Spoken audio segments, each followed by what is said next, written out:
ce Malam Ja'far an kashe ka kana cikin sallah kana karanta suratul Ma'arij don ka faɗa mana mu ma mu yi haƙuri mai kyau, wannan ɗan ta'addan da ya kashe ka ba zai gama lafiya ba, Allah zai yi magani shi. Sheikh Ja'far Mahmud Adam, Allah ya ji kanshi da rahama. April 13, 2007 ɗaya daga cikin ranar da ba za a manta shi ba tarihin Najeriya kai da ma duk duniya baki ɗaya, ranar da aka kashe Sheikh Ja'far. Malam haifafen Bahaushe ne kuma an haife shi a ranar 12 ga Fabrairu 1960 a garin Daura da ke Katsina. Sheikh Ja'far ɗan Salafiya ne, sannan ɗaya daga cikin manyan malamai ba iya Najeriya ba a duk duniya baki ɗaya, kuma ya koyar da Muhammad Isu wanda ya fara kafa kungiyar Boko Haram. Mutane da yawa suna yayaɗa cewa wai malam bai karatun boko ba, to amma asali abun ba haka yake ba, saboda boko da malam Ja'far yayi da yawa daga cikin mutane da ke kiran shi da bai yi boko ba wallahi ko rabin matakin da ya kai a karatu ba su je ba. Kuma gashi nan ya fara karatun allo a inda ya sauke Qur'ani, sannan ya zo ya makarantu guda biyu a lokaci daya. Ɗaya daga cikin wannan makarantar shine Egyptian Culture Center da ke Zuro a Kano a wannan lokacin kenan. Sai kuma makarantar dare, wayannan makarantu guda biyu ya hada su ne a lokaci daya. Da ya gama su kuma sai ya shiga Government Arabic Teachers College Gwale Government Arabic Teachers College Gwale. Daga nan kuma da ya gama sai ya shiga University of Madina. Da ya gama kuma sai ya fara karantarwa da dai sauransu haka. Bayan nan kuma sai wannan International Islamic University of Africa aga wanda yake kasan Sudan. Bayan ya gama karatun nan kuma sai ya dawo sai fara koyon tajwidi a gun wani malami mai suna Abdul Aziz Ali Mustafa a Egypt. Daga nan kuma sai ya je fara koyon nahwu a gun wani malami mai suna Muhammad Shehu da ke garin Lagos. Sai kuma fiqh a gun wani malami a garin Kano da dai sauransu. Guraren ilimi da yawa wanda baran iya lissafa muku shi a cikin video ɗaya ba, malam ya ji yana mai ilimi. Saboda haka idan mutum yana tunanin wai malam bai karatun boko ba ko kuma yayi limitin na kanshi da karatun allo, wallahi samsam wannan labarin ba gaskiya bane. Malam Ja'far baya raga ma azzalumai yan siyasa koda na minti ɗaya, kuma koda suna kan mulki a wannan lokacin. Kun ga yayi gargadi akan president Bola Ahmed Tinubu, yanzu president namu kenan lokacin da yake gwamnan Lagos. Yanzu gwamna Bola Tinubu ni a fahimta da duk musulmin da ya gansu ya samu damar ya kashe su da kashe su ma yayi Allah. Yan ta'adda ne, yan dafa ne, jinin ya halatta inda sun yi umarni an kashe ya goma mu.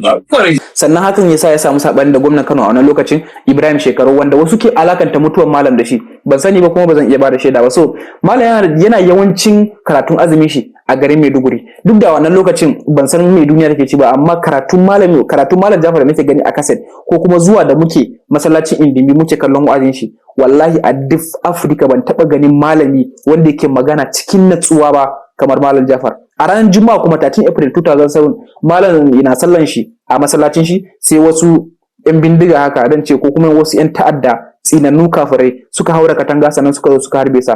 Allah ya karɓi ran malam Ja'far a wannan gurin ranar Juma'a yana sallar asuba. Sannan kuma mutane da yawa daga cikin wannan masallacin suka ce suna jin malam yana kalmar shahada a cikin speaker. Inna lillahi wa inna ilaihi raji'un.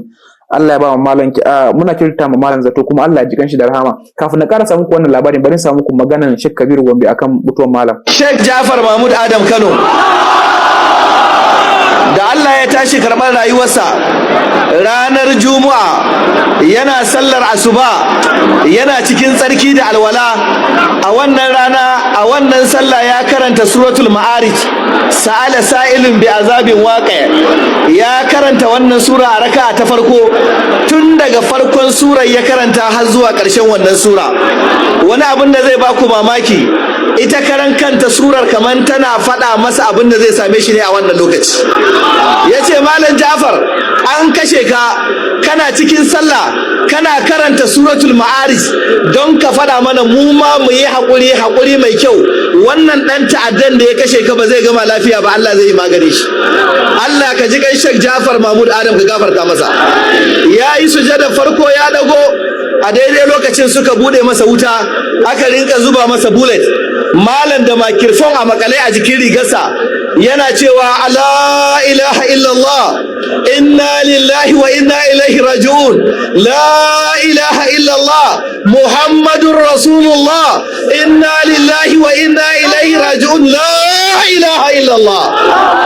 Malam yana maimaita kalmar shahada, duniya tana ji a lasfika. Lokacin da wannan fitinan ta gabato, Malam Ja'far ya nemi zama da ɗalibinsa wato nan Muhammad Yusuf, sai dai daga ƙarshe Allah bai sa sun haɗu ba har aka shi Muhammad Yusuf a wannan lokacin. So mutane da yawa na tunanin cewa Malam zai iya tona asirin makarƙashiyan Boko Haram tun kafin wannan Boko Haram ya yi karfi, hakan yasa aka kashe shi. A 2018 yaron Muhammad Yusuf mai suna Abu Mus'ab Albarnawi sai ya saki wani littafi inda yake cewa wanda suka fara Boko Haram fa ba kowa bane face Nigerian Taliban, wanda ni gaskiya ban san me wannan kalma yake nufi ba. So Sheikh Jafar ya rasu yana dan shekara 47. Abin da yake fita a bakin mutane abin da ke fita a yawancin bakin mutane zan ce muku kai tsaye shine, da a ce mutuwan Malam Jafar babu saka hannun gwamnati da ba a kai wannan lokacin ba tare da an kama wanda ya kashe shi ba. Ku yi tunani. Ni gaskiya abin da mutane ke faɗa kenan. Sannan idan kuka yi la'akari da wannan abu za ku kalla kamar akwai kamshin gaskiya. So Allah kaɗai bar ma kanshi sani. Sannan duk wanda ya kashe Malam Jafar na tabbata a yanzu haka yana cikin da na sani a cikin rayuwar shi.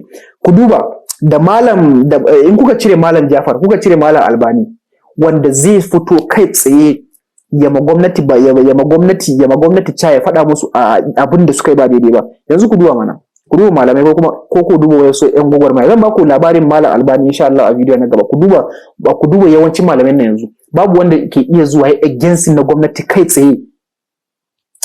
Wato mun rasa malamai. Sai kun ji ni a bidiyo na gaba. Ku taya ni share na wannan bidiyon.